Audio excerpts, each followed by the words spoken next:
সবাইকে নমস্কার।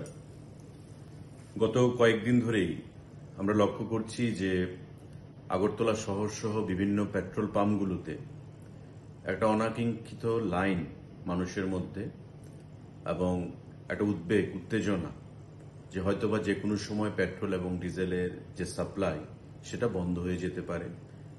তার কারণ হচ্ছে সারা রাজ্যে যে বন্যা পরিস্থিতি সেটাকে সামনে রেখে আমি রাজ্যের জনগণকে আশ্বস্ত করতে চাইছি যে আমাদের পেট্রোল এবং ডিজেলের যথেষ্ট পরিমাণে মজুদ রয়েছে এবং অযথা এই পেট্রোল পাম্পগুলোর মধ্যে ভিড় তৈরি না করে আপনারা আস্থা রাখুন, বিশ্বাস রাখুন। বারবার আমরা বলেছি, মাননীয় মুখ্যমন্ত্রীও যোগাযোগ রেখে চলেছেন, ইন্ডিয়ান অয়েলের কর্তৃপক্ষের সঙ্গে আমরা যোগাযোগ রেখে চলেছি। এখন পর্যন্ত রাজ্যে এমন কোনো পরিবেশ তৈরি হয়নি যে পেট্রোল এবং ডিজেলের সেখানে সংকট দেখা দেবে।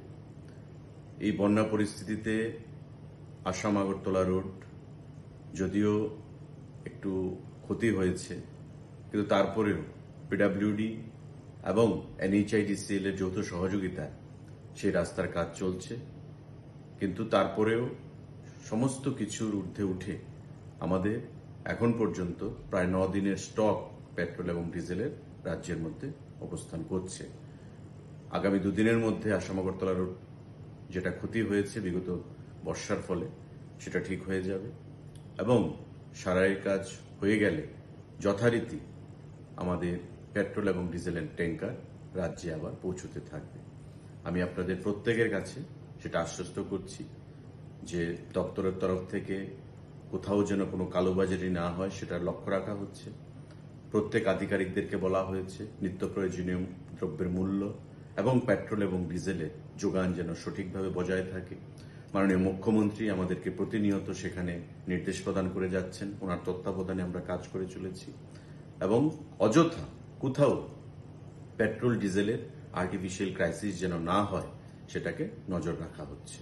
তাই প্রত্যেকের কাছে আমার বিনীত আবেদন থাকবে যে আপনারা অযথা প্যানিক তৈরি করবেন না, গুজবে কান দেবেন না।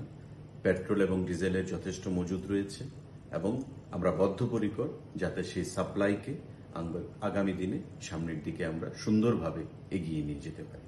তাই গুজবে কান না দিয়ে আপনারা যথারীতি আপনাদের প্রয়োজনীয়তা অনুসারে পেট্রোল ডিজেল পাম্পগুলোতে ভিড় করবেন এবং সেখান থেকে পেট্রোল এবং ডিজেল গ্রহণ করবেন। নমস্কার। Subscribe to Tripura Info and press the bell icon so that you never miss any latest updates and news on Tripura.